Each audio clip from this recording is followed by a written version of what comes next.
Olá, caros alunos e professores. Aqui é Antônio Carlos, professor da Rede Estadual de Educação do Estado de Minas Gerais.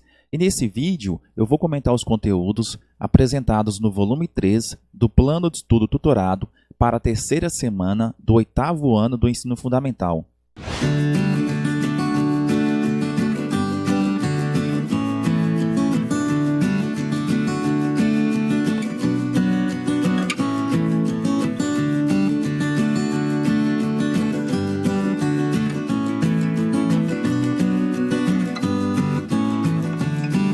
Pessoal, se inscreva no meu canal, ative o sininho da notificação, deixe também a sua curtida e o seu comentário com a sua dúvida se você tiver.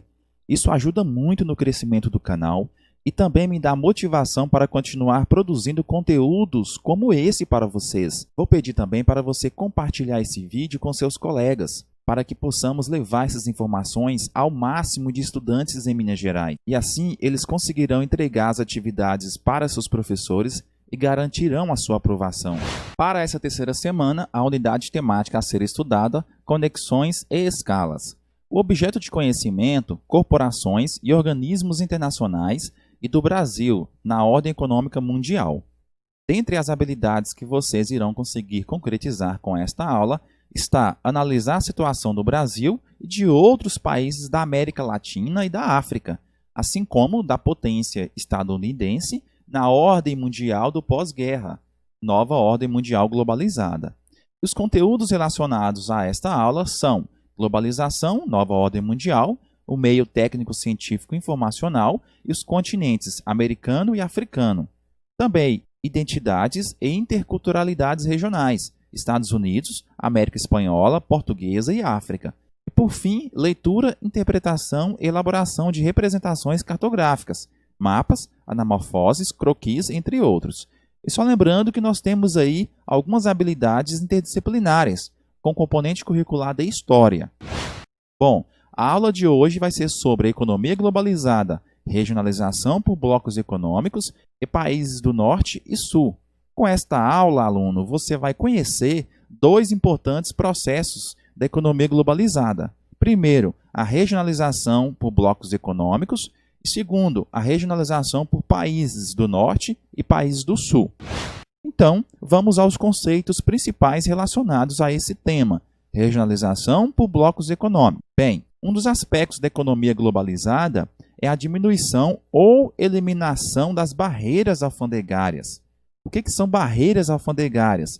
São taxações, impostos, restrições de produtos e serviços que são impostos para alguns países entrar no mercado de outro país. Então, a tendência é, nesse mundo mais globalizado, a economia vai eliminando essas barreiras, facilitando e aproximando a economia dos países. Isto é feito através de acordos ou de blocos econômicos, para estimular a circulação de mercadorias e de capitais. A busca pela ampliação desse comércio internacional tem estimulado cada vez mais essa eliminação dessas barreiras, formando blocos econômicos, isto é, associações de países com o objetivo de ampliar as relações econômicas, realizando trocas comerciais com pouca ou nenhuma restrição. Nós temos a formação de vários blocos econômicos pelo mundo.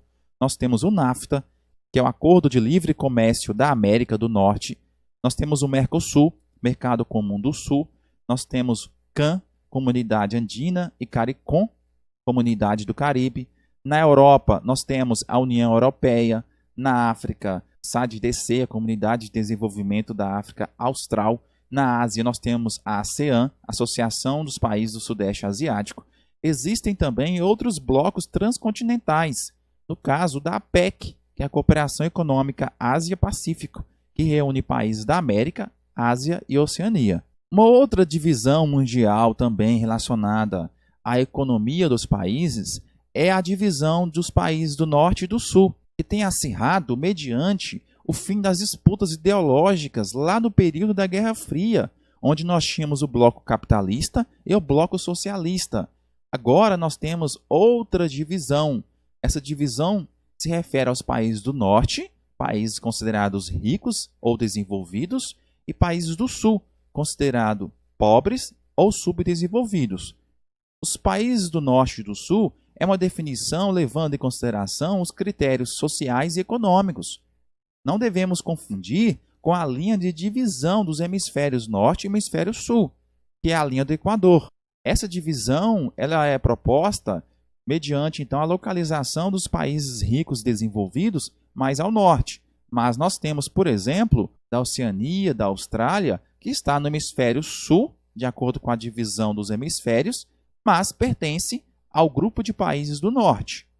Essa proposta ela leva à consideração as generalizações, portanto, caro aluno, de forma que os países que estão no hemisfério sul, como por exemplo Brasil, México, Índia, China, são países chamados emergentes ou países em desenvolvimento.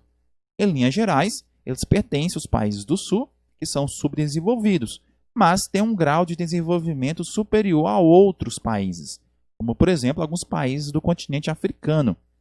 Esses países emergentes ou em desenvolvimento são assim considerados porque têm uma industrialização e uma significativa melhora nas condições de vida da população.